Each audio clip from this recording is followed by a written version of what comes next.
Welcome. The first step of taking an ECG is to verify the patient's name and ID number.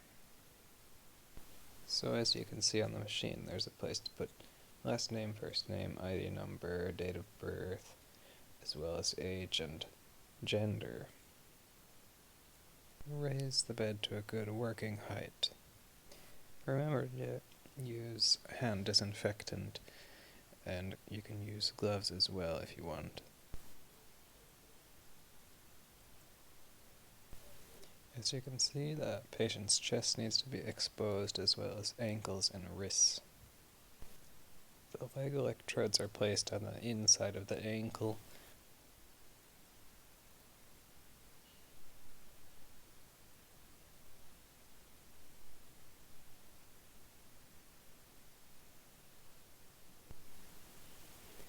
And then the wrist electrodes come on the inside of the wrist, as you can see here. The first two chest leads need to be placed between the fourth and fifth ribs, which is called the fourth intercostal space. So there's a couple ways to do this. You can do how I'm doing, is feel down the middle, the sternum, until you feel a bump, and then that bump is where the second rib is, and then you count down until you find the fourth intercostal space. The other way to do it is to count down from the collarbone. In other words, right under the collarbone is going to be the first intercostal space, and then counting down from there. So as you can see, lead number 2 comes on the opposite side of the sternum in the fourth intercostal space.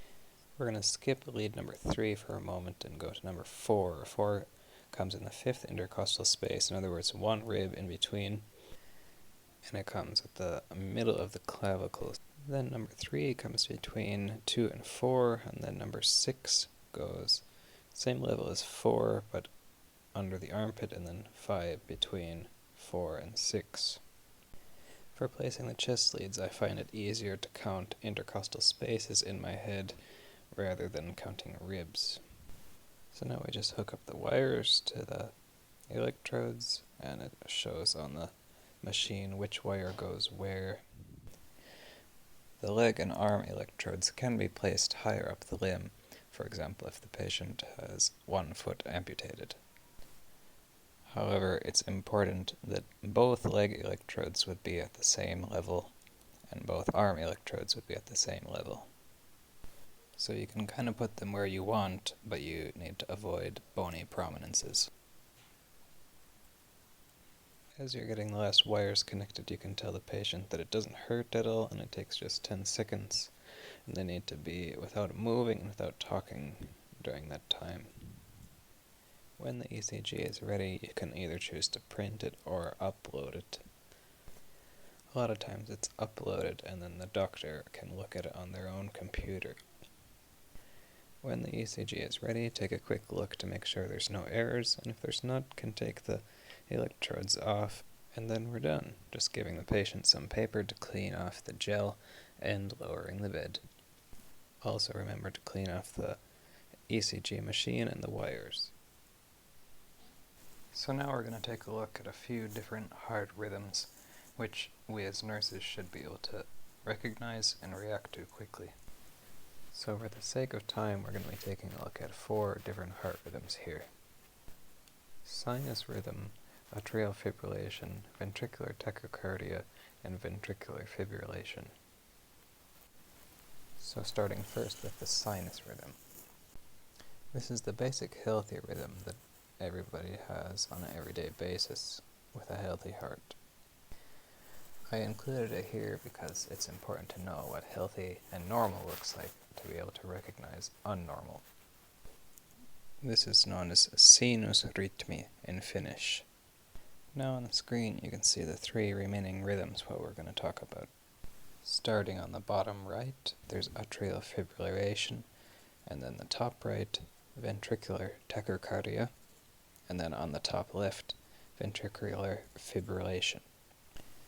Let's start with atrial fibrillation. This is known as eteisverina in Finnish. This rhythm needs to be monitored because it can change to a more dangerous rhythm suddenly. This also needs to be treated in under 48 hours because it can lead to stroke or heart failure. Anticoagulant medication and cardioversion are important parts of the treatment of this.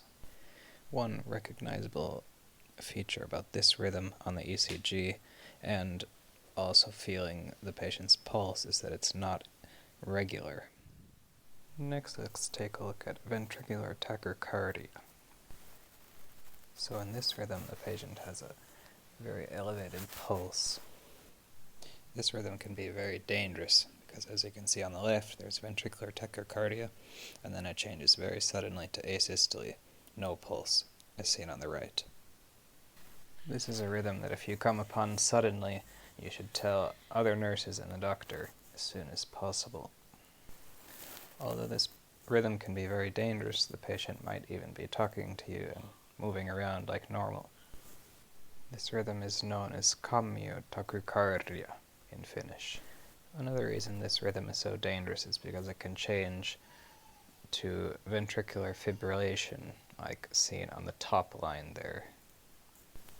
And that brings us to our fourth and final rhythm, ventricular fibrillation, as seen on the bottom line, as well as the end of the top line. Ventricular fibrillation is one of the most dangerous rhythms. The heart is just flopping around, uselessly not pumping blood.